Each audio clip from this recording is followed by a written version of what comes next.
En otra información, oigan, ¿saben cuántas botellas de plástico usas tú? A lo mejor te tomas una botella de agua, un refresco, no sé, pero súmenlo.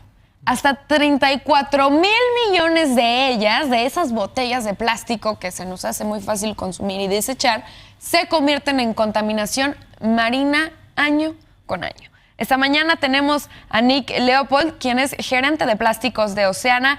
Nick, muy buenos días. Sobre todo, esta discusión se pone sobre la mesa ahora en vacaciones, en Spring Break, Semana Santa, cuando vemos nuestros mares más contaminados. Buenos días.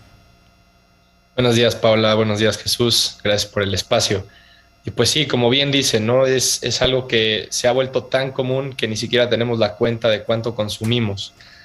Es algo que a nuestro punto de vista es una solución a un problema que en realidad no existe, ¿no? La botella de un solo uso se idea en algún punto, pero antes de eso todo era retornable. Y entonces, ¿por qué no regresar a eso, ¿no? Al final, si nosotros somos los consumidores y tenemos ese poder de decisión de decirle a las empresas como nosotros necesitamos soluciones y tú nos las ofreces, nos das un producto, pero no nos das la opción de no utilizar plástico. Nos obligas a utilizar plástico de un solo uso, a generar basura, que al final luego se refleja en impuestos que nosotros tenemos que pagar para que se manejen esos residuos cuando sí se manejan, porque como bien dices, la gran mayoría termina en los mares. A ver, es una situación que parecería sencilla y fácil de decir, bueno, retornamos al tema de los envases rellenables, digamos, pero seguramente muchas empresas lo que podrían argumentar es el costo que tendría para ellos. ¿Sería una medida costosa? ¿Sería una medida sencilla? ¿O qué tanto repercutiría en el tema económico de estas empresas?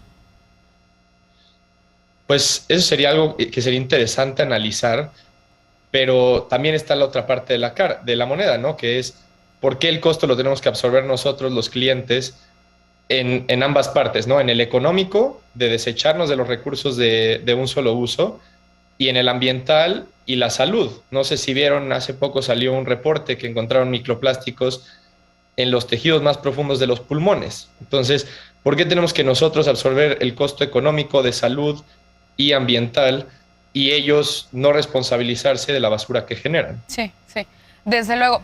Ahora, Nick, vemos aquí en su página, que invitamos, por supuesto, a todos a visitarla. Hay mucha información y hay muchas campañas que podemos sumarnos. Es mx.oceana.org y hablan de un dato interesante. Solo el 5% de los plásticos en México se recicla y este reciclaje se hace a través, en su mayoría, hablan del 70%, de empleos informales, la llamada pepena. ¿Qué nos puedes platicar al respecto? Bueno, eso es un dato que me parece muy interesante porque generalmente México, en términos de PET como tal, tiene un porcentaje más alto de reciclaje. Y ese es el dato que siempre sacan, pero no mencionan este dato, ¿no? Solo 5% de los plásticos en general se reciclan en México. Todo lo demás se pierde en la basura, se quema, se va a los mares, a los ríos.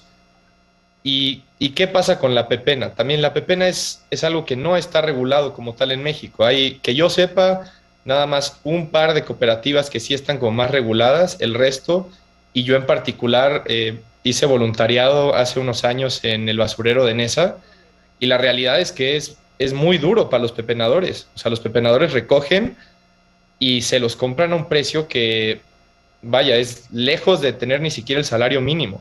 Y son jornadas que los ves de 8, 10 horas ahí pepenando en una montaña de basura donde pisas y 2 metros abajo de ti está literalmente el suelo, ¿no? O sea, estás parado en una montaña de basura. Entonces, no es una solución. Y el ritmo al que estamos generando plásticos y el incremento porcentual que se ve que va a tener el plástico está generando un problema que nada más, o sea, el reciclaje no lo puede resolver. Lo que se necesita es frenar la llave, ¿no? Entonces, es como si, digamos, tú llegas a tu casa y todas las llaves de agua de tu baño están abiertas y se está inundando tu casa. La solución no va a ser agarrar una cubeta y sacar el agua, la solución es cerrar la llave. Exacto. Y lo mismo el plástico, ¿no?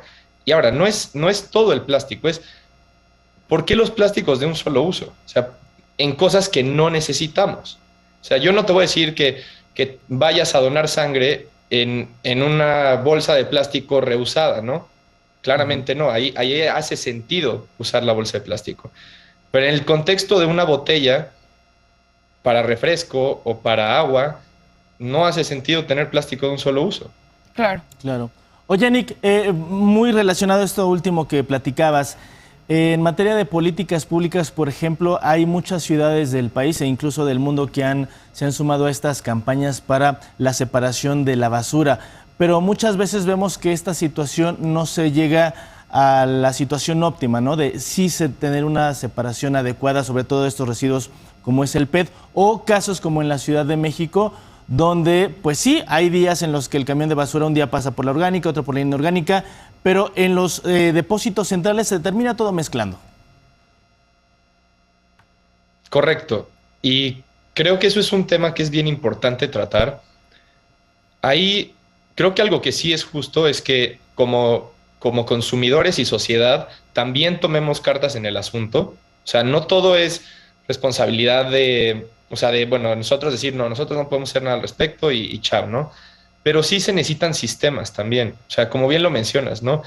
¿Qué pasa si llegas al recinto y la separación orgánica es una montaña, por lo menos en el basurero en Nezahualcóyotl la Sierra, o sea, había una montaña que era la parte de los orgánicos, pero pues al final sí se mezclaba, o sea, había pues, todo vuela y había plástico ahí, y había latas de metal, y había vidrio, y la realidad es que no se está usando para nada.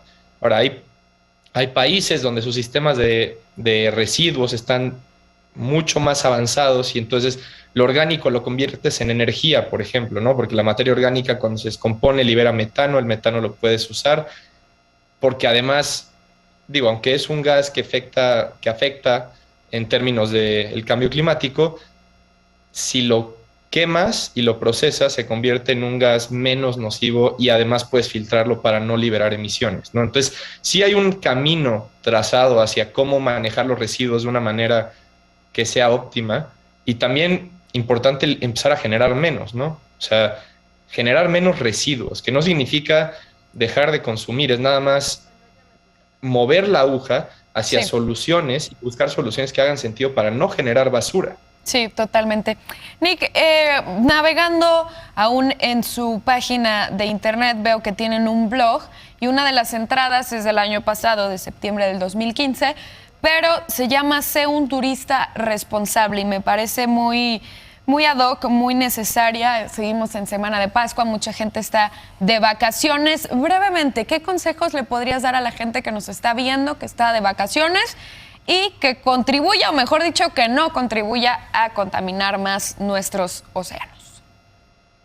Claro. Pues yo invito a todos a buscar tener un impacto positivo en los lugares que visitan, ya sea en México o fuera, pero a la gente que viene a México, hay cosas que hacen todo el sentido del mundo. Por ejemplo, si yo me llevo mi termo a la playa y mi termo tiene, no sé, agua con hielos, va a estar fría, o sea, ni siquiera tengo que dejarlo ahí poniendo la sombra porque la botella de plástico con el sol además sabe feo y todo ese relajo. Entonces, de entrada un termo.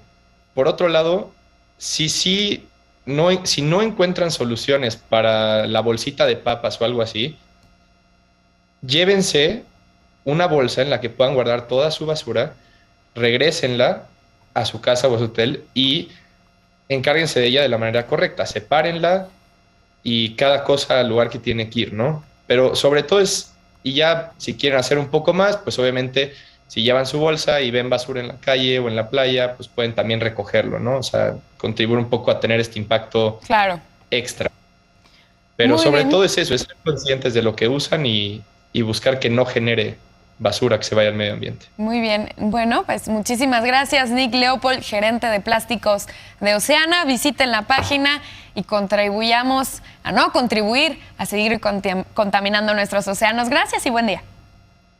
Gracias a ustedes, Pablo y Jesús. Buen día.